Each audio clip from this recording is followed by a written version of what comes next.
Hi guys, welcome back to another episode of the Talking 20 podcast. This is part 1 of the episode, How to Take Progressive Action Towards Reconciliation. Stay tuned for part 2 coming on September 30th, also known as the very first National Day for Truth and Reconciliation. I want to give a content warning for the following episodes as we do talk about the recent residential school discoveries, which may be triggering for some. Let's get started. I'm thankful that I've been inspired and motivated along my journey, but my success is everyone's success. Like, this isn't just about me. It's much greater than who I am and what I'm trying to do. This is about First Nations, Métis, Inuit people. This is just me trying to support us in this way. So I take it with a lot of responsibility. You're listening to the Talking 20 podcast. This podcast is for you if you're in your 20s and you're thinking, what the hell am I doing? We've all been there and we want to talk about it. We're your hosts, Bridget O'Rourke and Mary Margaret Courtney, and we sit down with fellow millennials to chat about their journey and hear what they've learned along the way. Let's get started. Welcome to another episode of the Talking 20 podcast. Today we're joined by Madelaine McCracken to chat about the journey of her 20s and the path that she took to get to where she is today as an educator supporting other educators in teaching the Indigenous curriculum. She's continuing her studies this fall and heading off to get her PhD and continue her research, and we want to hear all about it. We're super excited to talk to Madelaine, but I also must admit that we are a bit nervous. Mary and I want to begin this conversation by admitting that we are not as educated as we should be and can be on the truth of Canada's legacy, and we want to demonstrate how to navigate these difficult conversations. We may accidentally say some of the wrong things, for which we apologize in advance, but our hope is that Madelaine will correct us and educate us along the way. With the recent horrific residential school discoveries across Canada, this is such an important time to open up a conversation on how we can all be better educated, not only about the history of Canada, but we also need to be educated on how to educate ourselves on this, become allies, and take progressive actions towards reconciliation. Fortunately, we found the perfect person to have this conversation with, and we're so excited to hear her story and learn from her and all that she has to offer. Welcome to the show, Madelaine. Aw, Kitchi merci. I really appreciate that. What does that mean? Can you tell me what was that? So that's Michif for thank you very much. So I'm Métis, and we can also go by Michif. And with that too, it's a language that my great-grandma spoke, my grandma spoke. But my mom, she didn't get to speak it. So that's why I'm trying to reclaim it and really reconnect with it. So I'm learning from my elder right now too and taking the steps to relearn that language. So I'm really, it's been a journey. Wow. So why didn't your mom speak it? She was hidden from her own protection for survival, I think. It's unfortunate just because of, the racisms that she's gone through. So for her mom was very careful with telling her about who she is, I guess, in a very safe way, where my mom, she was always, she was getting bullied in school and people were calling her a dirty Indian, and she went back home and she was talking with her mom, and her mom was just like, "You're French, sweetie, you're French. Like, don't, it's okay." Like, she just tried to protect her from it. So I think that's why my mom, she made sure that my brother, my sister, and I grew up being proud to be who we are. And that's what makes me so proud to be her daughter, and proud for my ancestors too, just because I understand why they did it. I understand that protectionism, because in the 60s, even in the 50s, 40s, 30s, with the residential schools ongoing, it was really important to keep our communities safe, to evade racism, to evade issues. And that kind of centers who I am as well in relation to my identity too, and why I'm, reconnecting, reclaiming, and proudly being who I am, just because of the turbulent waters that my family had to go in order for me to be where I am today. So I take it with a lot of responsibility.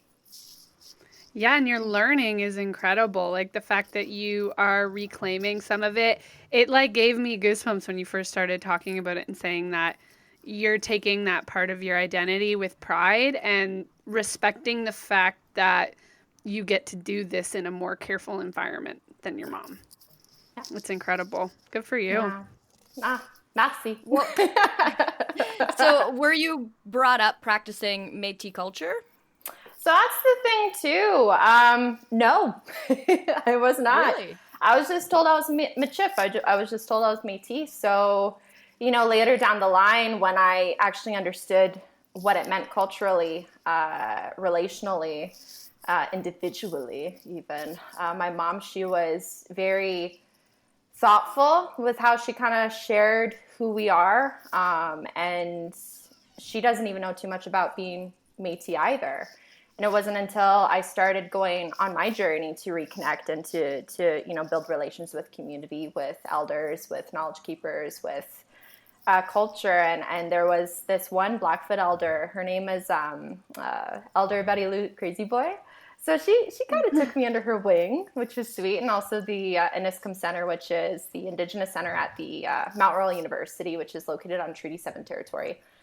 And these folks just took me under their wing. They just supported me, guided me, put me to beautiful resources, people, to better understand who I am. And I think that there's a lot of folks who are better understanding who they are too, because they are lost. And this is actually quite ongoing for a lot of our communities. There's a lot of us who were hidden for reasons, as I just described. And there's a lot of us who had disassociations from community. And with these folks going through these processes of, again, reconnecting, reclaiming, it's a difficult process and it's a hard process, but it's important for folks to be going on it and doing so in good ways, in relational ways. And that means building relationships with folks, understanding what treaty means.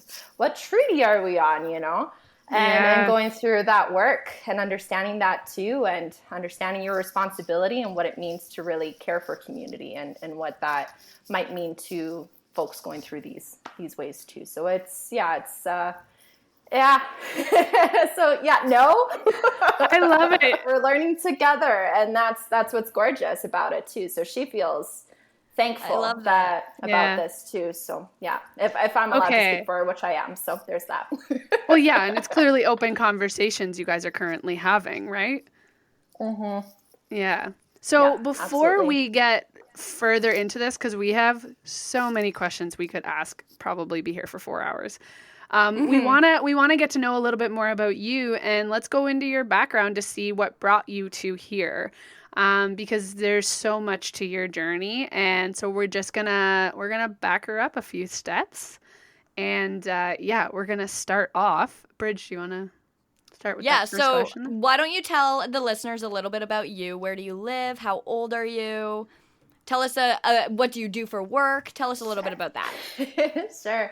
Well, my name is Madelaine McCracken. I am Michif. I am Métis. And my families are Bruce and Chartrand as a part of my Métis communities, but I'm also settler too. It's important for me to acknowledge that. I mean, my last name is McCracken. I'm very Irish. So I was gonna say, yeah. Duh. But yeah, it's important for me to also acknowledge that part of my family too, and that lineage there as well. So I'm located on Treaty 7 territory of the Nisitapi of the Blackfoot Confederacy, which belongs to Siksika, Gaina, Bugani, Sitana, Iahinakota.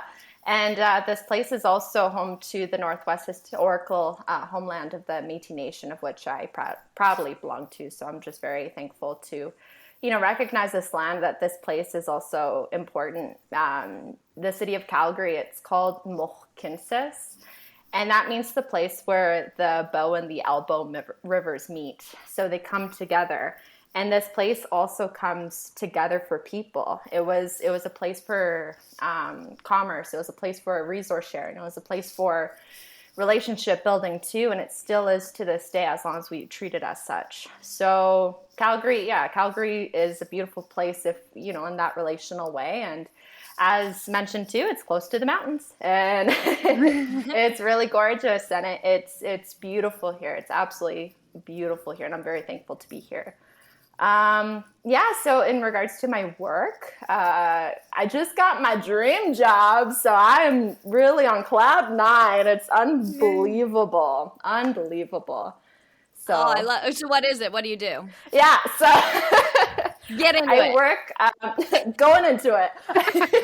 So I work with the First Nations Child and Family Caring Society. They're located on Algonquin territory, unceded Algonquin territory at that. So that's in the Ottawa area. So that's Ottawa, Canada. And my work there, I am an education and public outreach coordinator. So I support folks on their educational journeys and taking up resources, campaigns, initiatives that are guided by the Caring Society. And we really care a lot about folks, ensuring that First Nations children and youth are primarily supported, and ensuring that they're getting the resources that they need to, as there is an ongoing amount of inequities and continuous injustices that are still being faced by communities to this day. And it's important for everyone to actually be a part of this work, to support and to guide and to be a part of the solution, rather than letting folks kind of fend for themselves. And that's why we're really supporting the work of education and guiding folks to this journey of what truth and reconciliation might mean for them and their practices of moving forward too. And I know that's a hot topic, is truth and reconciliation. Like, there's so many folks that have so many different perspectives on it. And that's definitely a conversation I'm very happy to hold with you two too, because I know that it's interesting. It's very interesting of how folks feel about truth and reconciliation. But yeah, so that's what I do. I'm happy. Well, congratulations on your dream job. That's fantastic. Yeah, that's amazing. Yeah. And okay, so we're going to give just like a quick background, because all three of us do have a connection prior to this podcast. Which I did not know about until Mary brought this up. Yeah. So we were all, and this may or may not be released in and around the time of someone else who also went to this conference, but Madelaine, I met you at COCA, the conference that, makes me know half the people I know. And Bridget, you were there as well one year working with me, and I'm almost positive that you were there at the same time, Madelaine. So I think it was 2017, if that makes sense. Yeah, I was there in 2017. Where were we, guys? Were we in London? Yeah, it was London. Okay, yeah. So we were all at that London conference, yeah. So we were in the same room. We probably took shots together. There's a good chance. That's why we don't remember. Yeah. So funny. Yeah. Oh, that's too funny. Yeah. And like, such an interesting community of people. I know you have your own journey of being a part of that conference. So for the listeners who may not know, people who work on student associations, student governments for colleges, universities across Canada, for years have been coming to this conference to learn and to grow and to network. And Madelaine was there because she worked on her essay. And I don't know, what was your position at your school? Oh, I was the vice president of student life. Yeah, for the Students Association of Mount Royal University. Hello. Yeah. That's amazing. Yeah. And so that's where we met. And it's an interesting time because it's like, a week out of our lives out of that whole year. But you leave with these lasting relationships, and you're someone who I've always stayed connected with, and you just know the people that are in your corner, whether it's via social media or, you're talking back and forth with different friends from there, and you're just always someone that's remained in my corner, and I've always been grateful that I've met you. So I've been very, very excited to do this one. And then, Bridge, I just realized the other day, I was like, definitely you guys were in the same room at the same time. So it's kind of fun to draw back to that. What was your university life like? Like, what led you to be part of the student, what is it? A student association? Student, yeah. You said essay earlier, and I was like, essay? She wrote an essay. I was very confused. Sorry, it's a little lingo. Yeah, so what led you to be on the student association? Well, first of all, I just wanted to say thank you, Mary Margaret, too, because I really loved meeting you and that experience, and I'm so thankful for our friendship even to this day, too. And I think that's the case with that whole experience too. It's just the relationships that you build. Even in that 1 week, it is unbelievable of who is still inside your life even to this day. It is gorgeous. So the reason why I decided to join the Students Association too is because of I just was feeling that I just wanted to support. I just wanted to help. There was many things about advocacy I was learning within that experience too. There's many aspects of myself I was learning as well.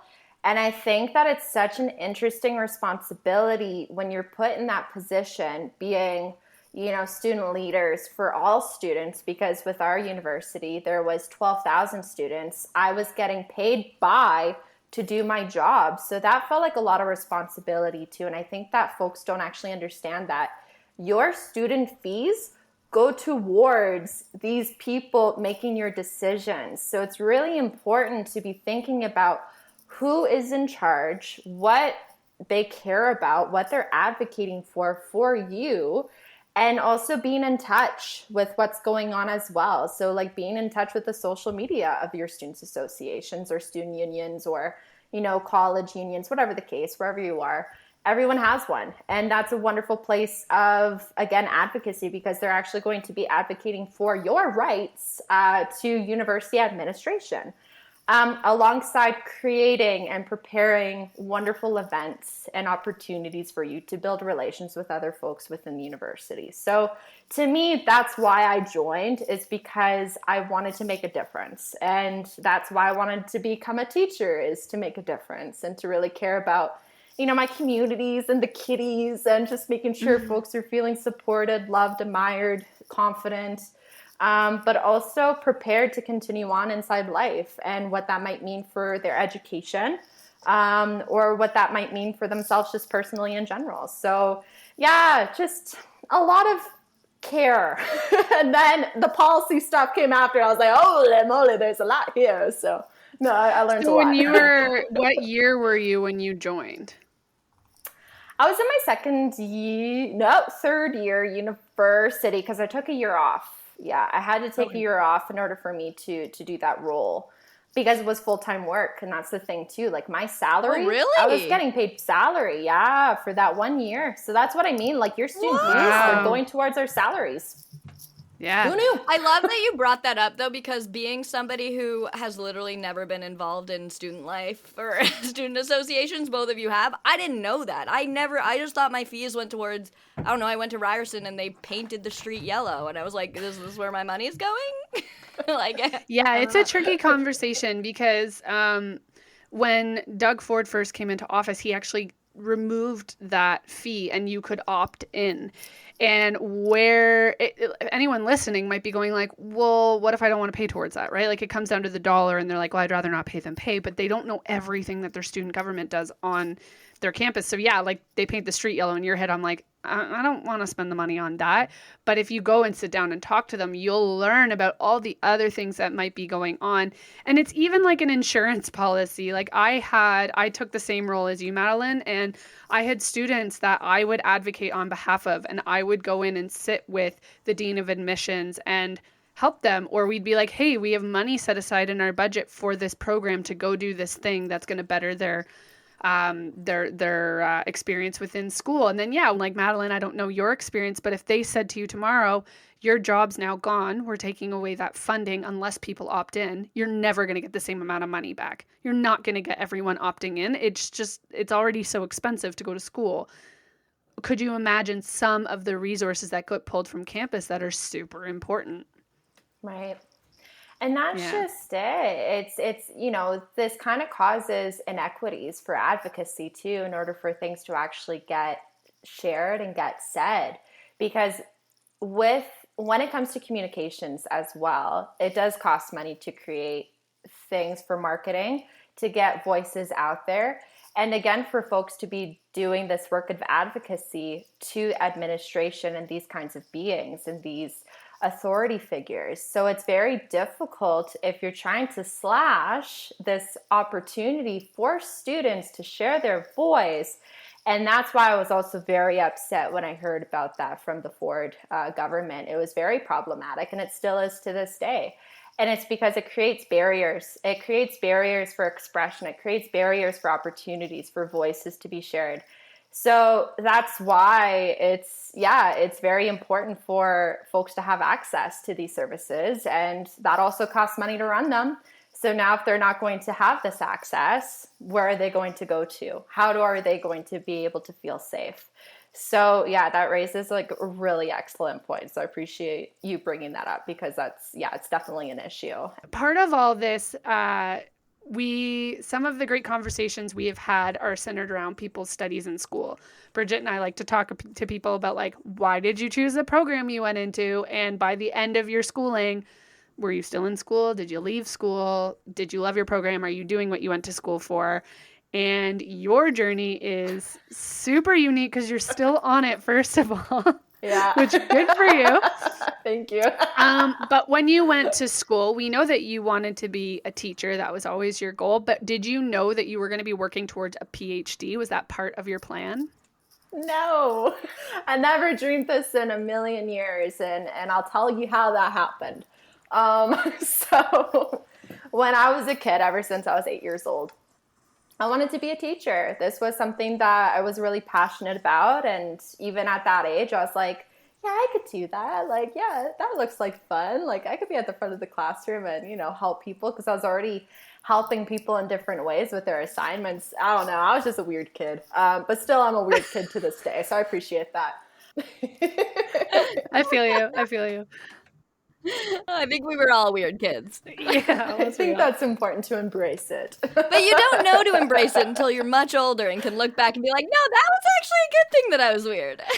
I had a friend the other day said that we were talking about how tomboy we were, and we were like, God, it was just so hideous. Like, if you look at our outfits, we're wearing like our brother's clothes and we're like cringing. And she said, but you know what?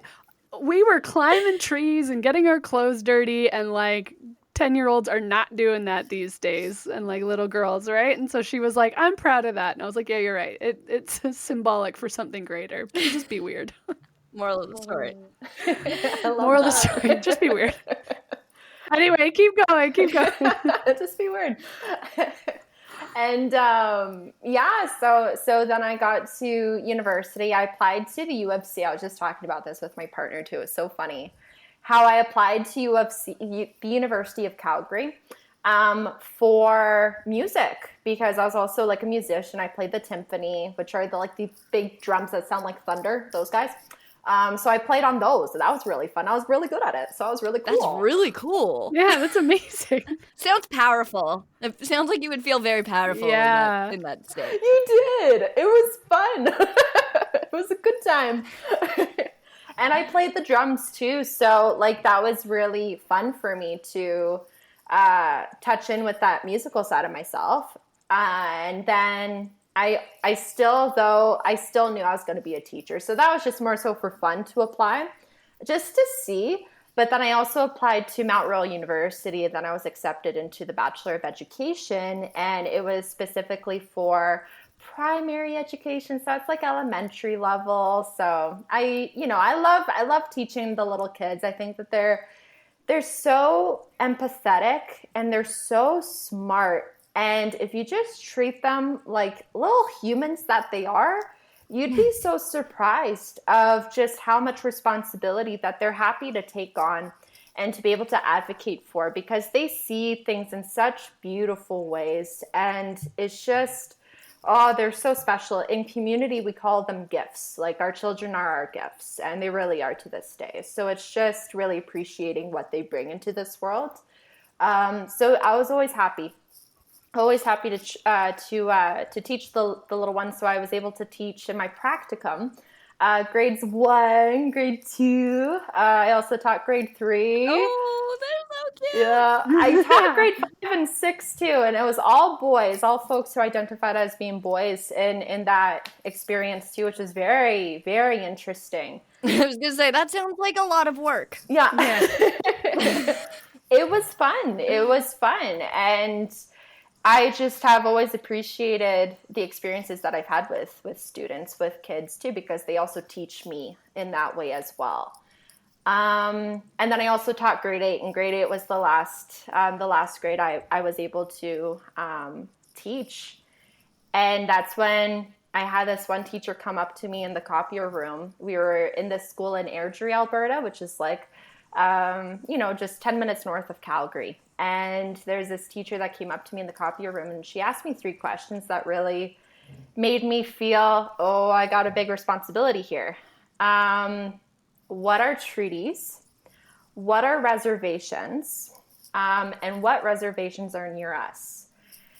And for this teacher to also be speaking in this language too, in what we call Canada, there's reserves. That's what we actually call them here. In the United States, that's where they call reservations. So even with this teacher asking me these questions, even the language they were using, I was really thinking like, oh, okay, this is interesting. Like, of course, I'm going to be open to this conversation just because I already told everyone at that school, like, hey, if you have any questions, I'm here.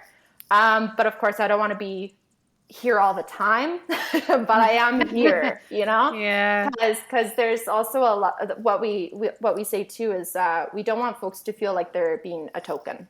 And for me, myself, and I take that really carefully too, what that means for me, where I don't want people to go to their token Métis person for them to ask all their questions to, in order for them to feel affirmed in what they're doing, or anything at all. I think that people need to take that self journey of actually understanding who First Nations Métis people are within what we call Canada, and go through that process of self-learning in those ways. But we'll talk about that too, I think, in a little bit as well. So that's just a little cusp of what we're getting towards, because this is still the education journey.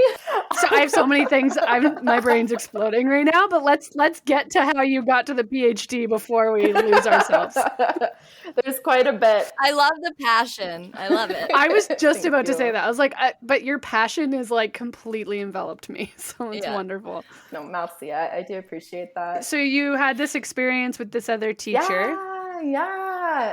And with this experience, it kind of opened my mind to the issues of what is teacher education. What are we actually teaching the teachers right now?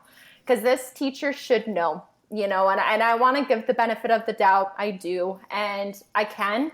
But at the same time, too, it's out of place right now, especially with what's going on in what we call Canada. There's a lot of issues, and we need to actually have the time, the space to meet these discomforts in safe ways, because again, I always care about a safe space and for folks to still feel comfortable to have these conversations, but they need to happen, and they need to happen within these settings. So that's what guided me towards my Master of Education.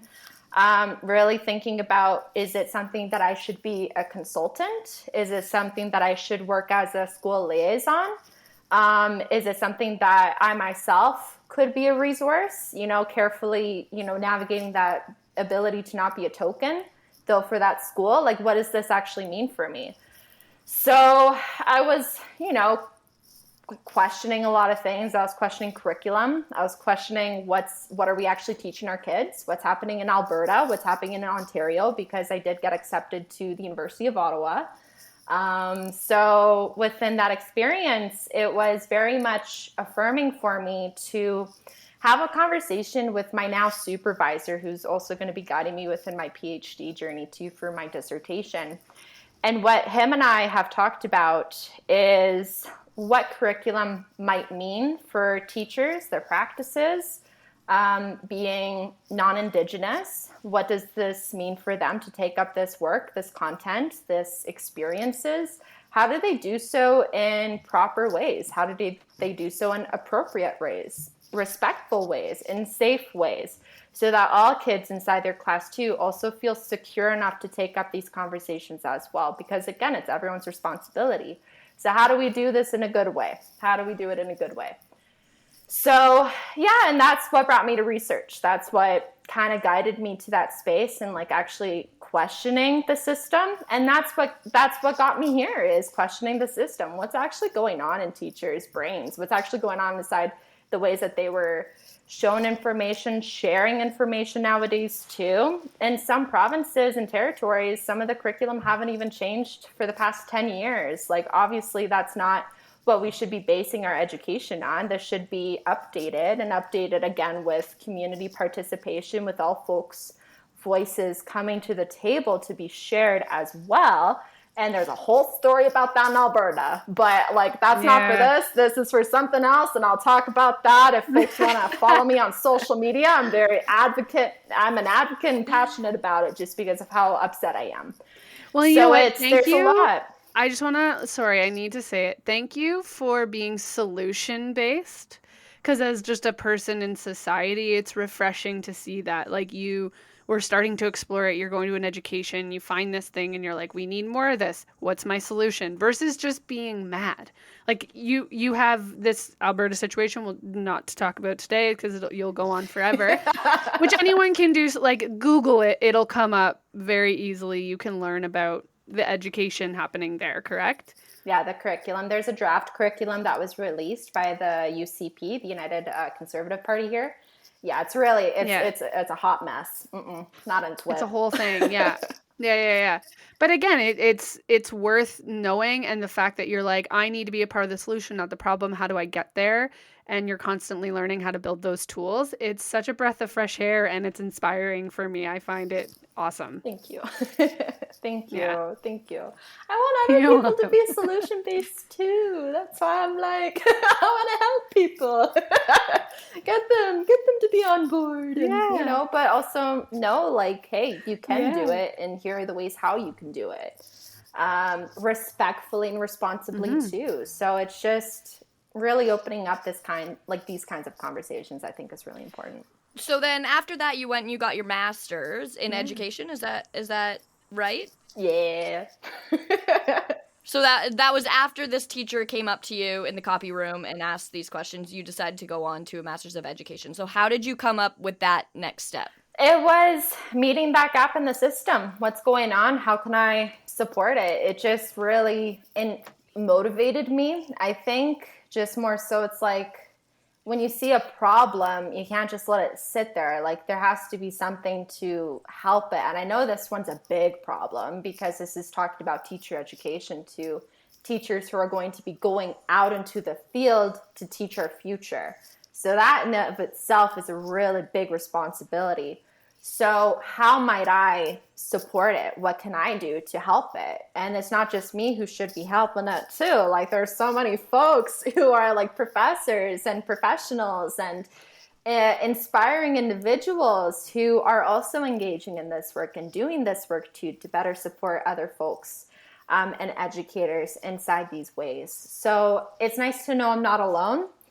I'm really not. And that makes me feel very thankful and grateful because the responsibility isn't just mine. Again, it's everyone's too, is what I'm learning and really affirming. And I appreciate that experience. And got my master's. I just graduated in this past June. I just got my degree sent to me in the mail. And then your dream job right after that? Yeah. Wow, things are going well. That's awesome. And now you're moving on to your PhD. Yeah. Which is crazy. Yeah. You never thought that you would be doing that. No. So how do you feel about it? Are you super excited?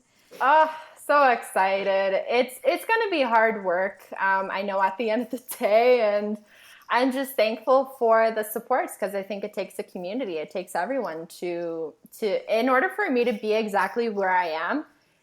I'm thankful that I've been inspired and motivated along my journey, but my success is everyone's success. Like, this isn't just about me. It's much greater than who I am and what I'm trying to do. This is about First Nations, Métis, Inuit people. This is just me trying to support us in this way. So again, I take it with a lot of responsibility, and I know it's going to be difficult. I know I'm going to have long nights with coffee again and really feeling my student vibes. But now also with a full-time job with this as well, it's going to be a lot. And I know that I have to set my boundaries, and that's going to be key in order for me to actually be successful. But again, ensuring that I feel supported by community and vice versa, that I'm still supporting community in this process too. So it's a reciprocity, that it's filled of that reciprocal relationship in that way. And that also is healing and actually quite empowering too when we're helping each other out to get to these spaces and places. So yeah, that's what I think I'm going to be guided by as I enter this next phase of life. Holy moly. So yeah, it'll be fun. How do you feel that you're going to set up those barriers? What kind of barriers do you think you'll need to put in place in order to do what you need to do properly? Yeah, that's a really great question. I think it's important to recognize what's really important to you in life, what you're going to have time for, what you're not going to have time for, and kind of limiting that. So for example, with my partner too, because we just moved in. Oh yeah, I also met the love of my life this year too. Like what? Things are just wow. Which is amazing. It's just wild. Crazy. Oh, I'm so happy for you. That's amazing. I'm happy too. And obviously he must be like, he's the love of your life and you're in the thick of all of this. Oh, yeah. I'm just going to assume he's super supportive and awesome. No, he sucks. No, he's terrible. Okay. It's terrible, actually. The barriers that I'm setting up, they're with him. That's so nice. So has he provided that external support that you need, do you think? Oh yeah. That and more too. Like he'll even be like, hey Madelaine, like, you good? Like, is there anything I can do for you? Sometimes he cooks dinner for me when I'm feeling really stressed as well. And that's just something that I really deeply appreciate. I also hope that he's hearing this right now too. Because he's currently making dinner as we speak. Thank him from us because you were able to have the time to do this because of him. We'll splice this part out, put it on social media, and tag him for you. Yeah, Connor. But that's like I'm thankful for this partnership, and I'm thankful for, his ability to support me because this is something new to me. In this way of this partnership. Like this is nothing I've ever experienced before in my life.